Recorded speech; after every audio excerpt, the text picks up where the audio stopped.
Welcome to the Colon with the Boys podcast. I'm Ascend here with my co-host Nathan. Today we talk to Sam, aka Larz from the Rex fam, about Twitch streaming. Stay tuned.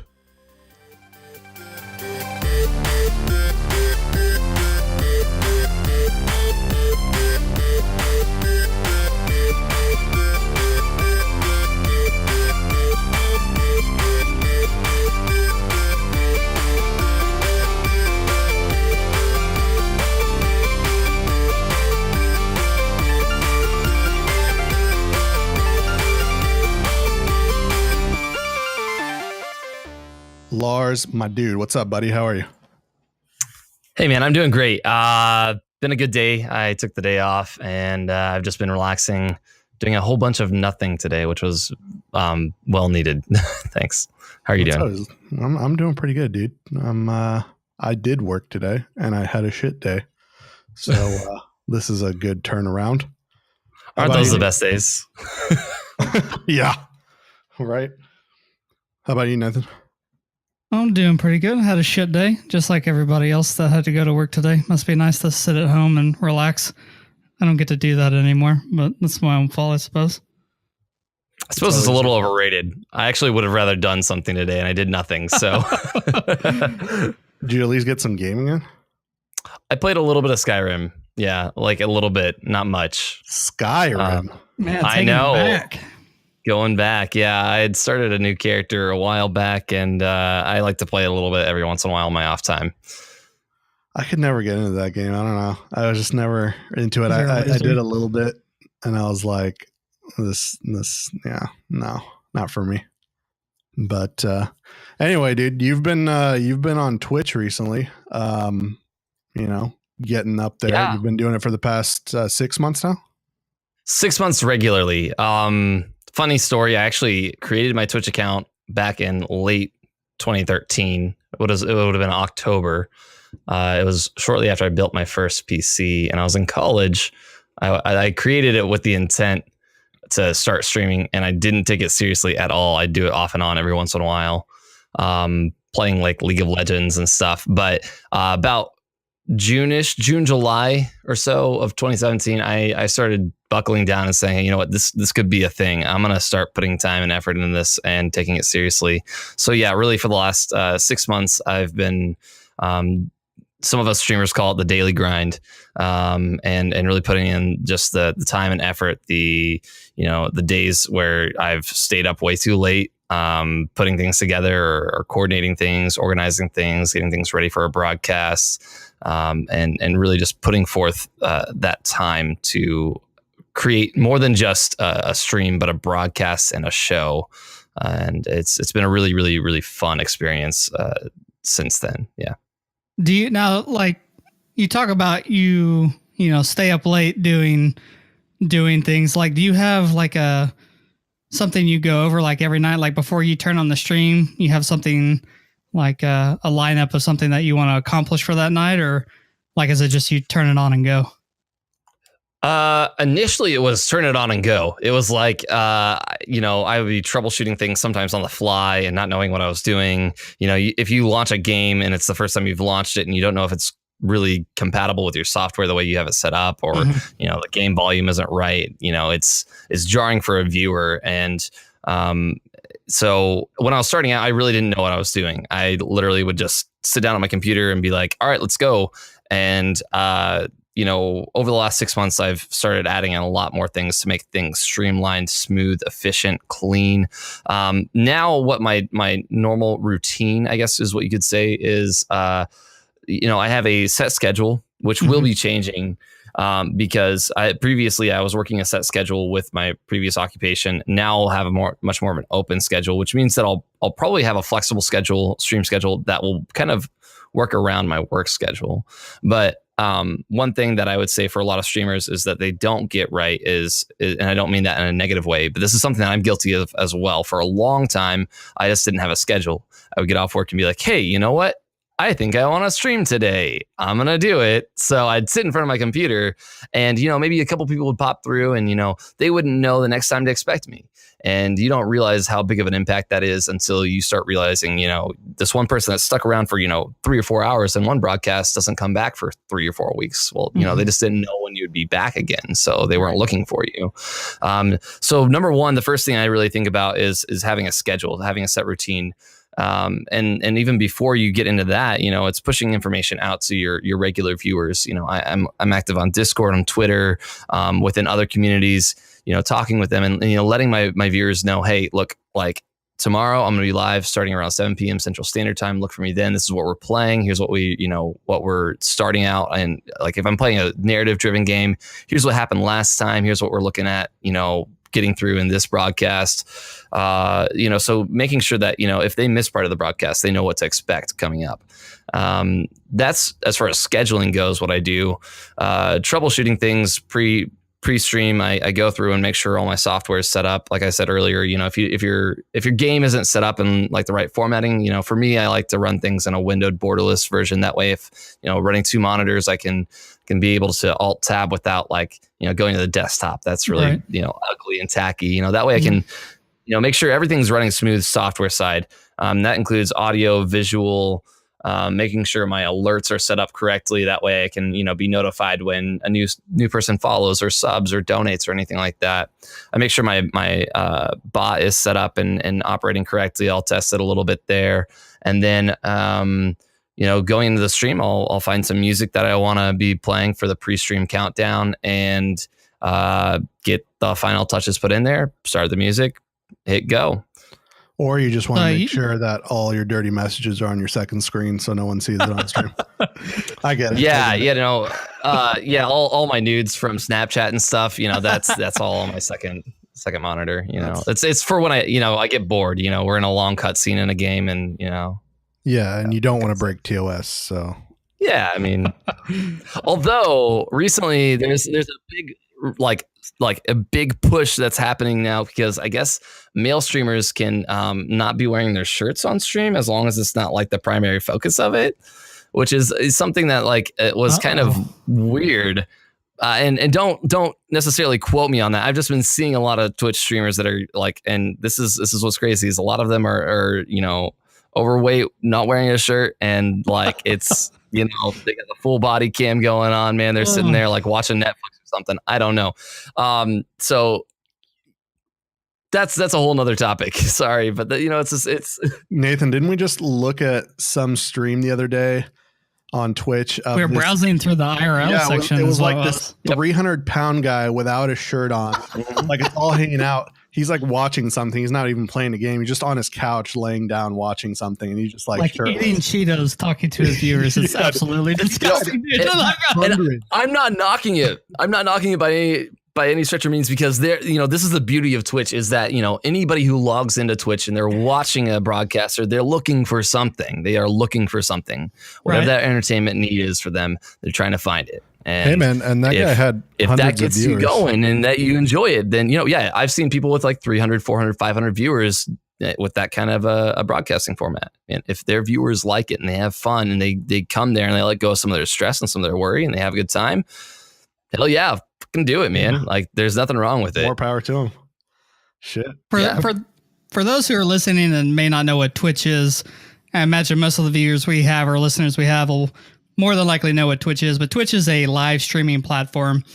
It originally came from an old platform called Justin TV, turned into Twitch, got bought by Amazon, is doing crazy huge things nowadays. But it's a live streaming platform for people who want to play video games and have a crowd of people watch them.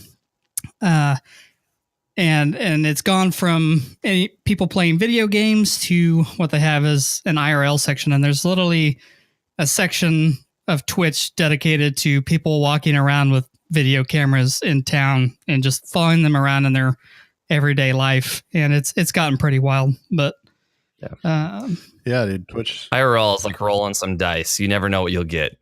You really don't. And I mean, like there's the creative section where there's people on there drawing art, which is really cool. There's all kinds of stuff you can find on there. IRL is pretty sketchy. I feel like almost everyone in the IRL section is like right on the edge of TOS, and they're probably looking at the TOS and they're like, how can we like make it so they cross the line, like with guys taking their shirts off. So, but it's definitely interesting. I don't know when I know the TOS changed because I remember hearing about the big thing about the men not being able to wear their shirts, because one of the guys I watch, he's from the WoW community, Bajera. He also does IRL streams where he weightlifts because he's big into powerlifting, and his whole slogan is games and gains. So like not only does he influence his community through gaming, but he also tries to help people like with dieting, workouts, things like that. But he live streams himself doing his workouts in his garage. And I saw him the other day and he had his shirt off just working out. I was like, that's against TOS. You used to show your feet on stream and they shut your shit down. Like I was shocked. So I actually had to like look it up. But yeah, I think it's changed and it's pissed off a lot of the females. Well, rightly so, I guess. But we know what Nathan's into. Feet. You fucking weirdo. God, can you blame him? Yeah, right? Feet are gross. Who doesn't like the feet? But I don't know. I don't judge anybody. If that's what you're into, then just do what you need to do. But anyway, dude, you've been pretty successful thus far. I'm more of an ankles guy. You're a what guy? Yeah, an ankles guy. Oh, cankles. Yeah, I get it. No, well, I mean, cankles are. That's another story. No, yeah, the success has been really interesting. So, like I said, I started and keep all this in mind. I'm still a small streamer. I'm not. I'm nowhere near the levels of what you see with people on the front of the directory. People like Summit 1G, Dr. Disrespect, all these Ninja, these big guys that are like, they're making like leaps and bounds on the platform. I'm nowhere near that. I'm not even necessarily close towards partnership, but in the last 6 months, I would say that my growth has been very, very exponential. And I think a lot of that is attributed to building specifically community. And one thing that I've noticed with smaller streamers and the people that look for smaller streamers are people that are looking for a true connection with the broadcaster, and not only the broadcaster, but other viewers. One of the first things that really, really like sparked my inspiration and really got me excited about this whole thing was the first couple times that, I would start a broadcast and, a couple of my regulars would come into the channel and then they would start talking to one another. And that kind of took off some of the burden on me because, up until that point, it had been a couple months of me just, grinding and just trying to, be entertaining and just try to be the find my brand and figure out what I do well and focus on the game and then focus on, chat and being able to talk to these people. And then for a moment I could take a step back and then just let my community and the people involved in it, do exactly what a community does and just, interact with one another. And that was a beautiful moment for me. And that's something that I'll remember for a long, long time. When you say your regulars, is it like, do you have like IRL friends that would come in and hang out, or are these like brand new people that you are like randoms that you've never met before that are coming into your channel having conversations with each other? Yeah, so when I talk about regulars, I think that the best way to describe it is, some of them are IRL friends. I have a handful of IRL friends that they know that I stream and they like to come by and check out the streams every once in a while. Both my roommates are really big into watching streams. And they'll come by and, hang out in the channel for a while, maybe play some games with us or, chat and hang out for a little bit, as well as some other friends, that I've made here locally or, new from college or whatever.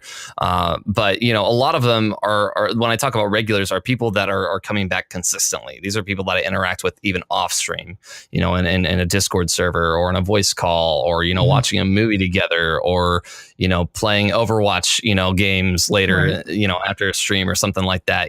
Those are the people that I really consider the regulars because those are the people that have a buy-in, when they talk to their friends and, they're talking about who they watch or whatever, they're going to be like, yeah, I watch so-and-so and so-and-so and Larz, and they'll be like, oh, well, that's cool. And those are the people I think of as regulars. Right. Yeah, man, I'm really excited for you. It's a really good start. Like you said, scheduling is really important. I do feel a lot of streamers fall short on that, and it's really good. You have a consistent schedule, and that you keep your community involved on what your schedule is and, what's coming up. I also like, I've been watching your stream. I'm a loyal subscriber. And thank you for your support. No problem, buddy. Anytime. But no, I've been watching it, and you play a huge variety of games on there from what I've seen. Like every time I go in there, you're playing a new game. And I think that's really, really important and versatile for a large loyal community, which is a good direction to go into. Yeah. And that's something else that I kind of wanted to talk about a little bit too, is something that a lot of streamers struggle with when they start. I think a lot of people, and this is how it started for me, was I was a lurker for a long time. Like I said, I created my account in 2013, but before that I didn't have an account, but I watched streams. So I would go in there and I wouldn't be able to chat or anything, because I didn't have an account, but it's a free account. So at one point I just kind of broke down and made the account. So I was watching other broadcasters, and I was watching this level of interaction and seeing that and realizing how cool it could be to be able to produce that kind of community. Right. And I think that's one thing that a lot of streamers, when they first get started, they see that they see other streamers that are broadcasting and, being able to build those connections and those friendships, those relationships with other viewers and, be entertaining and have fun. And they want to do that themselves. So they get things set up. They do all the logistics, software side of things, hardware side of things, and, they press play and they're on live. Well, but then they don't realize that there's a huge element behind that goes into it moving forward. And that's something that a lot of broadcasters call their brand. It's the same concept as, Coca-Cola has their own brand, or, Gatorade or Kellogg's, they have a brand. When you think of that product, you think of what that product represents. And, broadcasters on the very surface level are producing a product to be distributed. Now, I feel like that's kind of shallow to put it, because it's so much more than that, Mm-hmm. But, when you look at it at its raw truth, broadcasters are forming a brand. And I think that part of that brand is not only, the icons, the imagery, the language that you use, the way you present yourself, your pseudo character, if you want to put into it, those kinds of terms, but also, the games you play. Like I mentioned, another broadcaster named Summit1G. He's a huge name in the battle royale currently genre, and a lot of people know of him as that. If he hopped on there and started playing Final Fantasy, I can guarantee that a lot of his regular and really committed viewers would go, but maybe not all of them. Right. And one of the things that I quickly got drawn into was, a genre that I've always loved, which is RPGs, or narrative driven games, and then also horror. So finding a way to balance those things and figuring out how to figure out what my niche is was a really, really difficult growing pain, because I actually started out streaming and playing a lot of Overwatch and PlayerUnknown's Battlegrounds, which were games that I had fun playing, but didn't stream effectively, if that makes sense. A lot of those games that are very competitive, a lot of the viewer base is looking for somebody who's top tier, who's going to be able to, have insane plays, very like iconic moments that are, those 420 no scopes, and grab a bag of Doritos and chug a Mountain Dew, That's not me. I'll never be that kind of player, because I just don't have that skill set. And I had to kind of admit that to myself at one point and let go of that and say, you know what, I can still play these games and have fun with them. But if I want to broadcast and be effective and have an impact in a community, I don't think that this is the way to do it. So occasionally I'll still go back to those games, and more or less usually when I'm playing with other viewers off stream, or once in a while, if we're going to hang out with specifically a stream that's, targeted towards interacting with the viewers and playing games with them, we'll do that. But now I've really branched out into something that I feel like I can shine in, because I can commentate on, the story aspects of a game, the emotions it's, compelling at a certain point, talking about fan theories and exploring different concepts and psychological elements of how a game interacts with the person playing it even. And those are the things that I know that I can excel at. So I had to buckle down and, accept defeat, so to speak, when I wanted to play games like, Overwatch and all those other competitive games, and then realized that that's just not my forte. Just had to admit that you were trash. It's all right. Yeah, I had to figure out that, I was like bronze 5, still trying to climb the ranks. Trash league. Yeah. No, but no, I think that's first and foremost the most important thing about streaming is not necessarily like how good you are. Of course, there's those streamers out there that are just like gods at their, particular game. But I think the most important thing is entertainment value. And someone like Tim the Tat Man, he is really good at Overwatch by itself, but he's also just an entertainer. He's sitting there, he's talking to his chat, he's entertaining, and I think that's what is most important. It doesn't really matter when it comes down to the grid of it. I don't think it really matters what game you're playing, even if it's PUBG, man. If you're not pro, you have to take the entertainment route and be funny, or you have to like, you see those PUBG videos where like someone will ride on a motorcycle off the top of a hill and like do some flips and then like kill someone. You're just like, what the fuck? So yeah, it really comes down to entertainment value. And I think you really have that down because it is entertaining to watch you. So I think you're on a really good path to building a bigger Twitch community around you. Thank you. Yeah. Not to get off topic, but you mentioned earlier you went to college, you graduated college, and the way you're talking, it almost seems like you went into a business degree or some sort because you're speaking and like building brands and things like that. Is that something you dealt with in college or?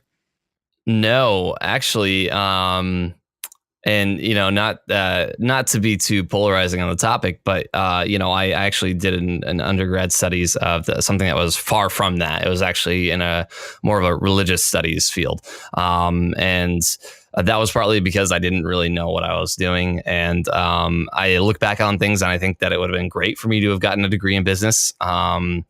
I don't think that that's necessary to get a degree in business to be able to flourish in business elements in the world. Mm-hmm. I think that there's a lot of things that you can learn in schooling that would, apply to, specifically what I'm doing now. It wasn't. I was an 18-year-old kid who had no idea what to do with his life. And my parents said, you're going to college. And I said, do I have to? And they said, go ahead and apply. And I was like, all right, well, sure enough, I ended up getting a decent scholarship and I didn't know what to do with it. So I was like, I'll pick this one, and I'll do this. And here I am, about 3 years after graduating and finally settling in with my roots and figuring out what I want to do with my life. And I've pretty well committed to the idea that, at some point in my career life, I would like to be able to take broadcasting and providing entertainment as a content creator full time to supplement my income needs. Now, that's not my primary incentive. The only reason why I would want to do that full time is so that I could put all of my efforts and all of my attention towards it, so that even better content could be produced, because that's my passion. Right. I don't do it for the money. I don't do it for the money. If I did, then I wouldn't have, I wouldn't be sticking with it, because, and many other broadcasters that are small. Now I'm not also discrediting by any stretch or means the people that have supported me in the last 6 months. I can't put into words how grateful I am for the people that are, I've got some folks that are like 6 month subscribers. I've had a couple people that have just dropped giant donation bombs. And people that have gifted, 10, 15 subs to other people. And, those things are the things that really they reinforce the idea that what you're doing is effective, but they're not the driving factor for me. And if I could give one piece of advice to anybody that if you listen to this and you think, man, broadcasting and being a streamer on Twitch sounds really dope, I can't wait to make billions of dollars. Well, like buckle in for the long ride, because I guarantee that if you do happen to be that kind of person and you do make billions of dollars on Twitch, hell yes, congratulations, you're part of the 1%. Right. But in all reality, if you do it because you love it and you love people and you love bringing something to the table to someone who has an entertainment need, because we all have those. We have entertainment needs that somebody else can't bring to the table. Then you will find your home on Twitch. Oh yeah, I mean, it's just like why we have started this podcast. It's the same thing. I mean, I would love to be able to do this for the rest of my life, and I'm sure you would love to be able to stream. You would love to broadcast and entertain people for the rest of your life. I mean, it's the best job out there. Doing what you love and being compensated for it. It's like of course you don't get into it for the money, but if it comes with it, like, holy shit, that's awesome, you know? So that's how I feel about it. I mean, there is some people that get into the business, you know, of streaming to make a ton of money.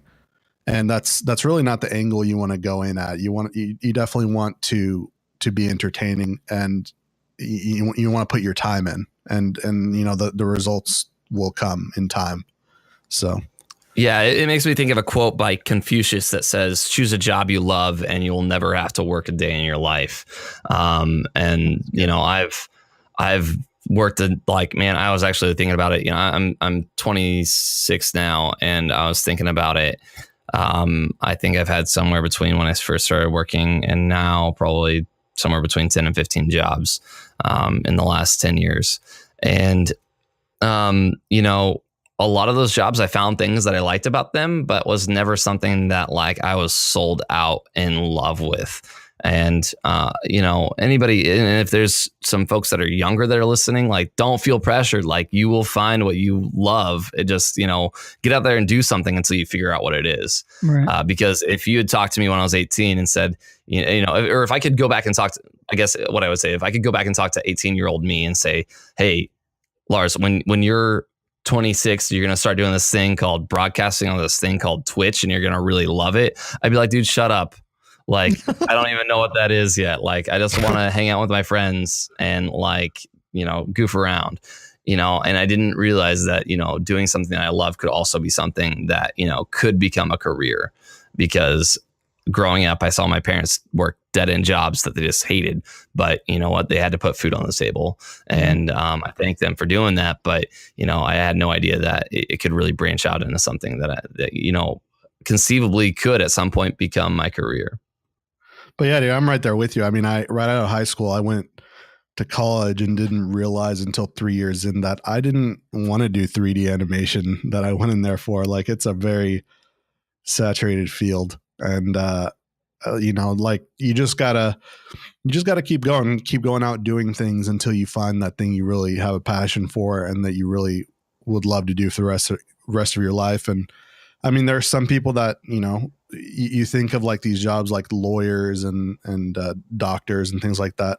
And, you know, if you go into those fields, you know, you want to go in thinking, you know, like, this is what I want to do. I love debating, you know, as a lawyer, for example, or I love helping people out. I want to make people better, you know, as a doctor. So that's kind of how you have to look at it in any field that you want to go into. Yeah. And another thing that I would comment, you know, while we're still on this kind of topic is, you know, regarding streaming on Twitch, is that it's, I talked about earlier, you know, formulating a brand. I think a lot of people are familiar with the idea of, you know, entrepreneurs will, you know, they're the kinds of people that work 80-hour work weeks, and, you know, they make just enough to pay their bills, kind of thing, starting out. Mm-hmm. It's very much the same kind of model for a lot of Twitch streamers. Is, you know, when I first started, I was working 40 hours a week, if not more, on a salary, like a very low salaried position at an office. And that was, you know, very, very taxing mentally and emotionally. And then I would get off work, I would come home, and I'd be home around 6:30. I'd have enough time to, like, maybe grab some fast food on the way home, get set up for the stream, and start broadcasting by 7:30. So I'd have an hour of leeway of time just to, you know, kind of squeeze things in. And then I would stream up until the point that I would need to go to bed. And usually that'd be like 12 or 1 in the morning. And then I'd, you know, still be cutting it short on the amount of sleep that I really needed.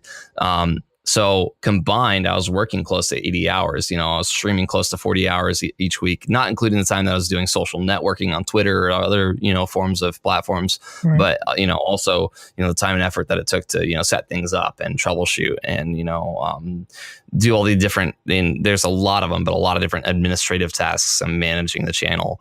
So, you know, it very quickly became a huge time consumption. So, you know, if there was a more advice that I could give for somebody that was starting out is, you know, don't push yourself, but, you know, realize that it's something that is a huge investment if you want to take it seriously. Yeah.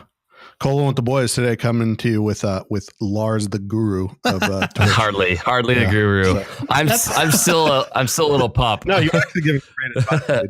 Great no, advice. And seriously, like it's been through a lot of failures. I I'm a huge advocate of the whole concept of, if you just commit to something all the way, even if you screw up, you've still gained something. And like I said, I started my Twitch account back in 2013 and I didn't know what I was doing. I would, get on there every once in a while and play a couple games of League of Legends and, broadcast it to nobody. There wasn't a single soul in the world that would tune in. Every once in a while, there might be somebody that would swing by and then be gone in, 5-10 seconds. And, I did that periodically, but that was a huge mistake. Like that was something that I wasn't doing right. And I learned from that. And, I think that that's the thing that really goes into it is, just, put in a lot of effort, commit to it 100%. And, if it doesn't work out, try something different. Eventually you're going to strike gold. And then that's when you start digging into it. Yeah, for sure. What are your favorite games to play at the moment? Like on Twitch, like what are you playing? So like I said, kind of in my wheelhouse is a lot of RPGs, a lot of narrative driven games. I think in the last 6 months, some of the games that I've had the most fun playing have been, I just finished actually last week. I just finished Nier Automata, which was a very story rich, Japanese RPG. And it really does a great job of just really tugging on your heartstrings and really questioning morality and, blending that line of what's good and bad and just saying, really what is good and bad. And it was really, really good. It was an experience that I'll remember for the rest of my life. And it made me make a decision at the very end of the game that I think that a lot of gamers would really struggle with making. And if that at all intrigues you, then you should definitely check it out. It won several awards, one of them being the best original soundtrack for 2017 in a game. And the music is beautiful. It's got a pretty decent PC port, although it was originally released on PS4 and I believe Xbox One as well. And if you're a console gamer, I would recommend, probably picking it up on a console. If you'd rather play it on PC, there's some things that you can do to kind of tweak it. So there's some research that you do. Another couple other games that I've played that have been really, really rewarding for me have been various horror games. I played Alien Isolation. That was a blast. That was a lot of fun. Got the shit scared out of me numerous times. We kept a scream counter, and it was probably about 8 hours into the playthrough, and I started counting it then. And by the time we finished it, it was probably over 100 and something screams. Just blood curdling. Holy fuck, I'm dead. Screams. Which were really, really great moments. I think those are probably the two diverse games that I've really played recently. I'm really excited. I'm going to actually be starting Assassin's Creed Origins tomorrow night. And I'm really excited for that. It's the first Assassin's Creed game that I've played since Brotherhood. And I've been really far from the series because Brotherhood was and all the games preceding were kind of letdowns for me. But I've been told by a lot of big fans of the series that also shared that opinion, said that this kind of revitalized the franchise. So I'm curious and also very excited to get knee deep into that. So that'll be the game that I focus on for a while until that's finished. Man, you weren't a big fan of Black Sails? Or wait, it wasn't Was it Black Sails? Black Flag. Yeah. Yeah, I don't know. I don't know. I just didn't buy into pirate it. Fan? I like butt pirates. No, I just didn't get into it. I never played that one, but I watched it being played because my roommate in college had it, and it was just annoying every 2 seconds hearing fire like every fucking 2 seconds. And I was like, holy shit, dude, can you turn that off? Like, it's annoying as hell. And it looked fun, but I don't know. I couldn't. Yeah, I just felt like the genre had just been exhausted of its resources. So they threw pirate ships in and thought that it would fix a lot of the problems. And and I'm not necessarily being like a hateful brat about it. I'm just saying it didn't appeal to me because I know there's tons of people that were just like, hell yeah, I'm going to freaking, board this person's ship and kick him overboard and, fucking slit their throat. Like, cool. It just didn't appeal to me. I mean, if you know anything about Nassau and the Bahamas and like the stories of the pirates and shit that happened in the Bahamas, the story of the game went pretty well and introduced all the characters that it needed to, and it was pretty good. If you like anything having to do with pirates, then it would have been a good story game for you to go through. But if you don't give a shit about pirates in the Caribbean, it's dumb. Well, we all know you're the biggest butt pirate of all, Nathan. Oh, so. Yeah. Yeah. You have a real hard on for pirates, like any kind. Dude, I do. Like Pirates of the Caribbean. You're like, oh, a new pirate game came out. I got to try it out. Yeah. Yeah, dude. One game actually that comes to mind. It's actually a huge. It's a long-standing franchise. That's I don't want to misquote the length that it's been around, but it's a visual novel series, and it's called Danganronpa.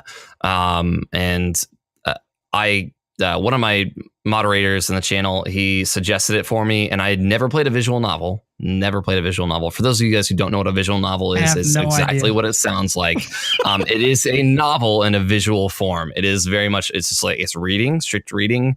It has a set, typically a set designation, very limited choices. But you kind of just get dragged through the story through dialogue with different characters. And I had no idea what I was getting into. I picked it up on a whim. I was a little bit intoxicated one night and it was on sale. And I was like, dude, just check it out. So I played about 3 hours of it. And I was like, this is boring as hell. I'm not going to do this. So I shelved it and then did a 24-hour stream about a week later. And him and a couple other people were like, dude, no, seriously, just like sit through like the first 6 hours of it. And I guarantee you'll be like sucked in. Sure enough, like I was captivated and I ended up playing close to 200 hours of the whole game series because there were a total of 4 games and it took about 2.5 months to get through it all on stream. But it was really, really rewarding. The premise is it's like it's done in a Japanese anime art style, but it's centers around these 16 high school students that are the Japanese translation is super high school level of something, like that. You've got like the super high school level swimmer or fanfic. Yeah, well, yeah, and they're like the best of the best at what they do.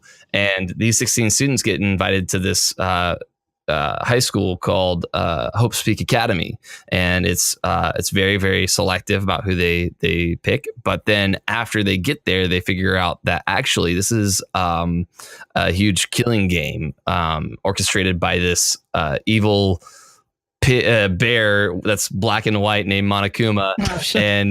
and his whole premise, and he says that there's very simple rules to the game. There's 16 students, and the only way to graduate is to kill someone and get away with it. And you can leave the school. Otherwise, you're trapped there.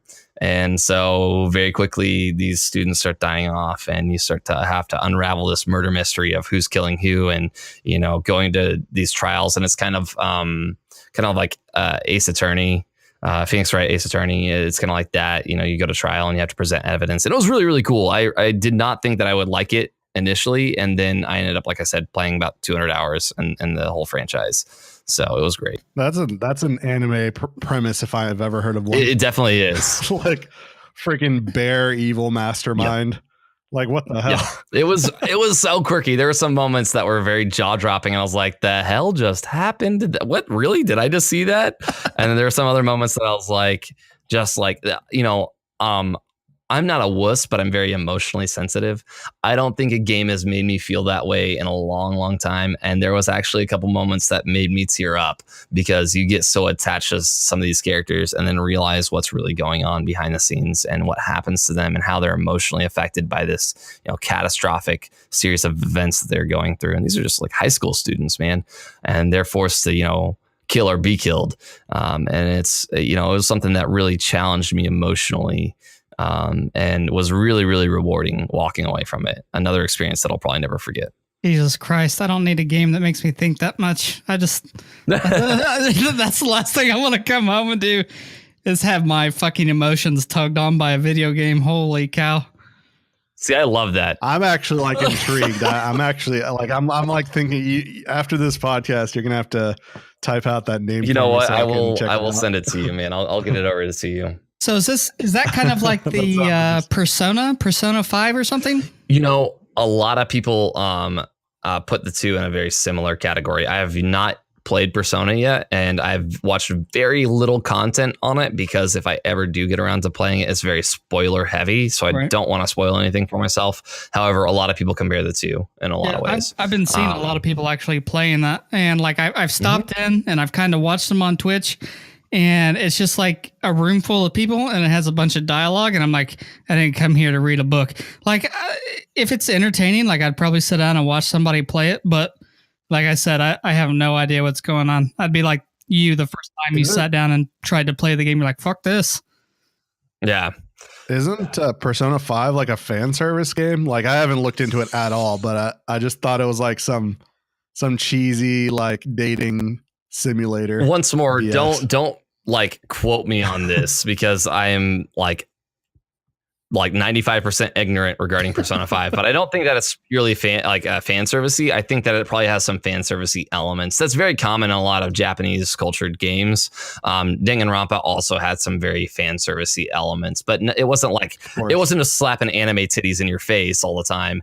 It was just like a nice comic relief every once in a while to see this. Like there was like one character in one of the games that she was like very, very innocent, but she was also really clumsy and she would always trip and then her skirt would like fly up and like there would be like this perfectly framed like object that was just covering over her panties. So it was like something like that. It was very innocent, comical fan service, which was a really cool blend into things. But I don't know exactly how much it is a fan service from Persona 5. I'm sure it has some elements of it. Now, do you let your community pick the games that you play? Like, do you have a way for them to choose, or are you the one choosing what games you play every day? Because like I'll stop by every now and then and check out your stream. I think Asen told me about your stream. I don't know, probably we started talking about this podcast probably 6 months ago, and that's about the time you started. And I would drop in and check it out, and you would always be playing a different game, and I had never heard of any of them. So like yeah, well, sort of.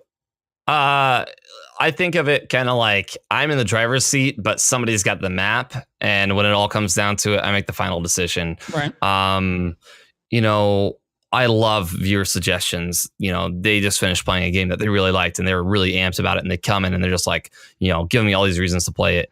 And, I'll definitely heavily consider it. It doesn't mean that it's for sure.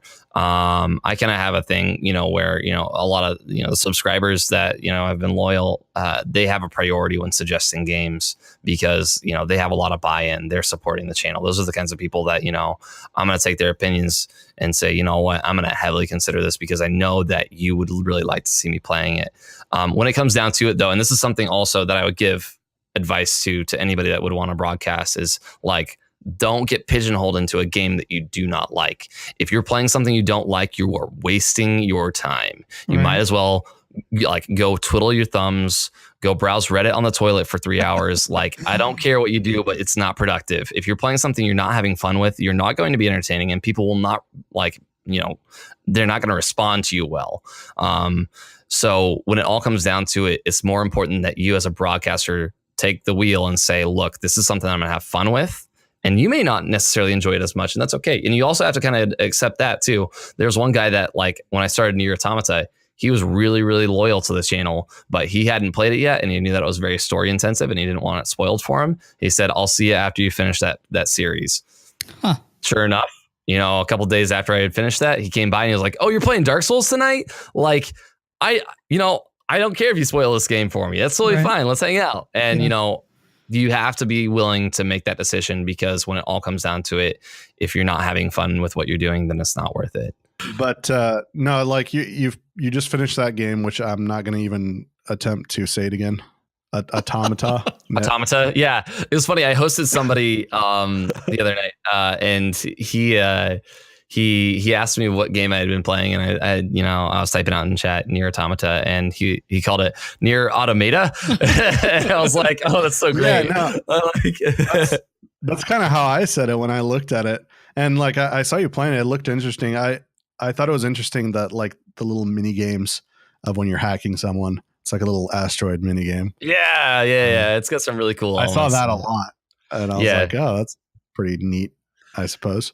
Yeah, but it's not really strict to that. And, it's really unique in its playthrough in the sense that it centers around two androids, primarily two androids. And I'm not going to get past that because, again, it gets really spoiler heavy. But the really cool thing is that it has multiple routes. Basically, when you finish the game the first time, you play through as this female android who's a battle unit named 2B. And then when you finish that playthrough, you actually go through the story once more from the beginning as her companion, 9S, who is a male scouter unit. So you see things from his perspective. Now, she's a combat unit, so she just gets up in your face and beats the shit out of you. Now, he's a scanner unit who specializes in hacking, so you get to see what he did alongside her in this story and see what what knowledge he uncovered as he's hacking these machines and, taking much more of a strategic element in combat.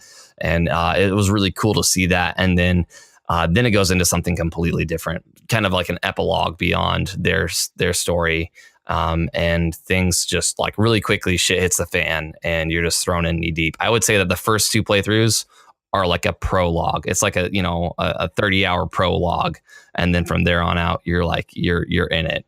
And that's the raw meat beyond that. So that's cool. So Assassin's Creed Origins, I haven't even looked into that at all, but is that what's the story behind that one? Because there's always like a time that Assassin's Creed goes back into. So what is this one going back to? I think Egyptian era, yeah. Classic Egyptian era, which is really cool. Now, once again, like I like to do very, very minimal research when it comes to a game when I play it, because I want to go into it as blind as can be. I want to go into it and like have just the most raw and like natural reactions to things that happen in games. So this was actually a very unique circumstance because I had my eye on it for a little while. A couple of people told me that it really turned things around for the Assassin's Creed genre. And then just like one day, somebody that was subscribed to the channel, she came by and was like, "Oh, I'm so excited! I just bought this Blue Yeti microphone. It came with a free key for Assassin's Creed Origins, and I'm looking for somebody to give it to. And I thought maybe you would want to play it. So, she just like gave me the key, and I was like, "Sweet, okay, are you sure? Like, if you want to play it, like I've got other games to play. It's totally cool." She's like, "No, I really think that you would enjoy it. I want you to experience it. Why don't you play it instead?" And I was like, man, that's really cool. So that's what's on our agenda now. Typically, I like to do like some sort of scary game on Saturdays. That's like my spoopy Saturdays is what I call it. Nice. Right now, we're working through some indie games. We just played a game that's a little bit more ethereal called Pony Island, which was a really short game, and it had a lot of fourth wall breaks. And it wasn't like terribly scary, but I had a little bit of. It was kind of more of an atmospheric game, which was fun. Sundays is when I like to celebrate our subscribers and regulars and people that come through the channel regularly. This last week we played The Sims and made Sims for the subs that showed up to the stream. Nice. And brought them into voice channel and like they got to kind of build their own sim and like mess with their traits. And then I like put them on high free will so that they would just do whatever they wanted. And like we would just watch The Sims and I would only intervene if like somebody was gonna die. So it was really fun. We like to do stuff like that on Sundays. And then through the week, I go through like a game series. Sounds pretty cool. That's cool. Have you ever? There's a game I want you to check out. You might have heard of it. You might have already played it. Called the Stanley Parable. Yes, the Stanley Parable. I played that back in college. Really, really, really great game. Some people classify it as like a walking simulator. Yeah, it's really, really fun. And it's very like very much it breaks the fourth wall and appeals to people that like that kind of a game or any sort of media like that. And yeah, I really enjoyed it. That was really fun. I like the Stanley Parable. Yeah, I went through that and I was like, oh my God, it's such a mind fucky game. Holy crap. It was really fun to play. Also for Saturdays, have you looked into Amnesia? Because I know that's a big horror game. I actually streamed Amnesia during the first couple months of me broadcasting. So that would have been back probably maybe August that I played that. And it was really fun. It's a fairly short game, probably about 12 hours or so. There were some moments that I shat my pants. Another game that was really, really good was Doki Doki Literature Club. And there's a huge cult following on that game currently. Oh my Lord. It's like the masterpiece of memes on like a lot of different platforms right now. There's a subreddit dedicated to it and there's some hilarious stuff going on there. But like all silliness aside, it was one of those gaming experiences that, while we're talking about this game breaking, different revolutionary kind of perspective from a developer's side of things, it tears down the fourth wall. It puts you into a high level of immersion. It is also a visual novel. So it's a lot of dialogue that you read, but it took me through an emotional journey that I was not prepared for. Again, I went into this very blind. I knew that it had Now on Steam, it has the tags atmospheric horror or a psychological horror. And I looked at it and I was like, dude, this is a bunch of like cute little high school girls and it's like a dating sim. What are we talking about here? And about 6 hours into it, and that was 6 hours, meaning like, 6 hours of stream time, me talking to the chat and everything with various interruptions and stuff. When things really started to turn up the heat, like it gets really, really fucked up. And man, I'm really, really grateful I played it, but just a forewarning, if you don't handle you don't watch scary movies, don't play it. Yeah, not even necessarily that, but if you don't handle like psychological horror stuff very well, it's like I would, and don't hate yourself for like closing out of it and not finishing the game. There's a lot of people that can't finish it. Yeah, totally fine. There's that shit. There's some trigger warnings on it. Take them seriously. Like it's 100% authentic. Once again, very intrigued. Yes. So I'm gonna be looking into these games. These sound. What do you have on your agenda for horror games like upcoming? That's something that I'm kind of actually like in a toss up right now. I'm starting to like because Pony Island was one that was like, it was kind of on my radar for a little while, and then I went ahead and picked it up. I've got some indie games. There's one called Stories Untold that I might take a look at. I started one called Fran Bow last week, but I didn't really like it. It was kind of one of those point and click escape room kind of games where you have to like combine items and stuff and figure out how to like navigate and figure out your way out of this asylum. It wasn't very, very intriguing to me. I think if I was in the right mindset, I would have really enjoyed it. I kind of want to get into something that's like kind of along the same lines of like what I played with Alien Isolation, where it was very like in your face, raw, like scare the pants off of you and make you feel that just dread and terror of being alone and defenseless. So I don't know what I'm going to look for to playing next. But have you looked into the Fear games? I've actually got all of them, and I've never played them really extensively. I think I played a little bit of one, and that's actually something to consider now that you mention it. Yeah, they're exactly what you just described. They're really in your face horror. Like there is a lot of pop out parts. I think it's all around a good horror game, especially to play on the stream. You get good reactions. Good Lord, that's one thing. That's one thing I've never understood.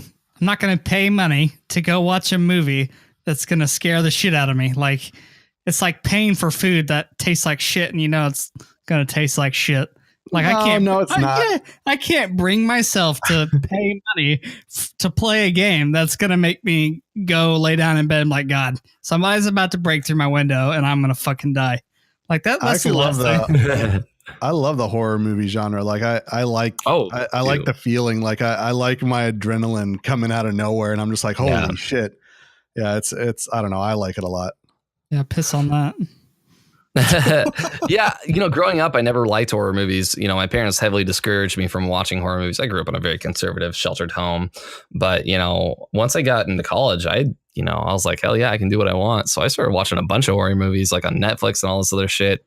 And dude, same as you, and I came around to really, really, really liking the genre, because there's something about like getting your blood pumping and that excitement and that thrill of, oh my God, like feeling scared, and then that release of tension just feels really satisfying to me. And I think that it's kind of an acquired taste. It's like coffee or beer. You don't just wake up and one day and say, hell yeah, I can't wait to shit my pants in fear. Yeah.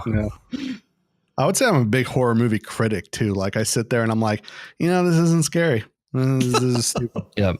Same. I love like watching B horror movies just to snark at them. It's a fun thing to do. I like to get into like a voice call with some people and watch a really crappy horror movie and just like laugh at how sad of an attempt it is to scare people. Yeah, I mean, I guess I don't know.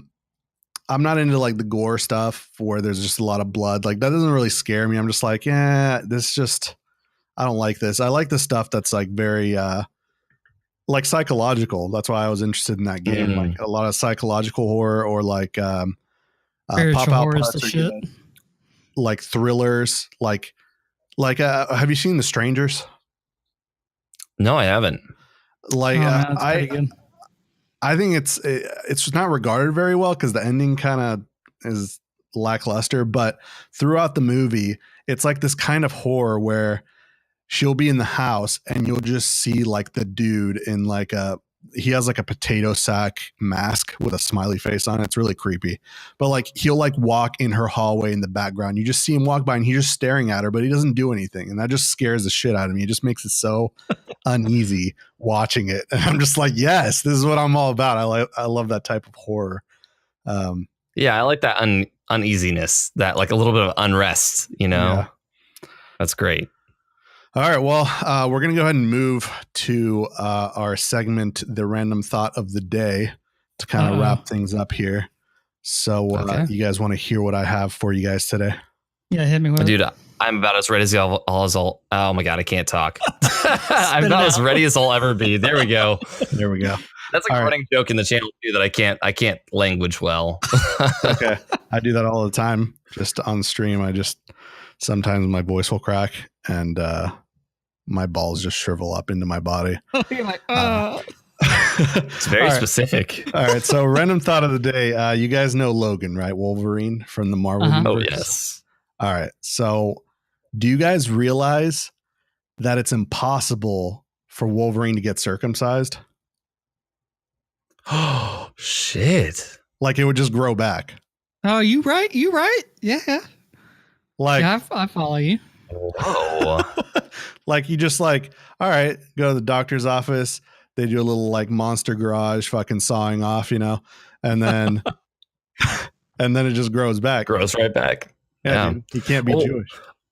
The other question is I wonder if like, do they like also put any adamantium in his, ding dong? Yeah, I don't know. I don't think. I mean, that would be solid. Yeah, dude, that would be a good lever to have, I guess. It'd be really inconvenient, can you imagine like he settles down for a normal like office job and he's like at the the watering hole and he's standing there, grabbing something to drink and he's just like sitting there with a rock hard rager talking to his coworkers. Like it's really, really uncomfortable for everybody. It's like, dude, it's just a flashlight. I promise. Oh my God. I don't know where you come up with this shit. Well, I just sit around and I'm like, what's really fucking stupid that I can talk about on the podcast? And that comes in this segment. So anyway, all right, Larz. Well, I love you, man. I wish you the best in streaming. I'll be Thank you very much for you on Twitch, and so should everyone listening, all 2 of them. Do you have any plugs that you want to put in?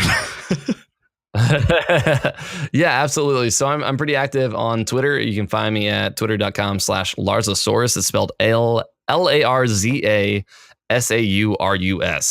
Larzasaurus. And then you can find me on Twitch at twitch.com/Larz, LARZ. The story behind that is it used to be Larzasaurus Rex when I first made my account. And then I realized how stinking crazy long of a name that was and how hard it would be for people to find me. So I was just like, fuck it. Let's just be Larz. We'll keep the dinosaur, but we'll be Larz. So yeah. Yeah. Awesome, man. All right. Well, that's it, everyone. If you have any comments, check out the Actions Per Minute Network at actionsperminute.net to find us on social media. Email us at coldonepodcast@gmail.com. And lastly, if you like this podcast, please go to iTunes and give us a good rating. It helps us out a lot. Any last thoughts, anyone? I'm good. Hey, this has been a lot of fun. Yeah. I appreciate you coming on, dude, for sure. For sure. We should definitely do this again sometime. Yeah. I'd always be down. If there's ever something you guys want to talk about or whatever, I'm available. You guys know how to get a hold of me. All right, sweet. Well, we'll see you guys next time. Stay frosty, boys. All right. Later.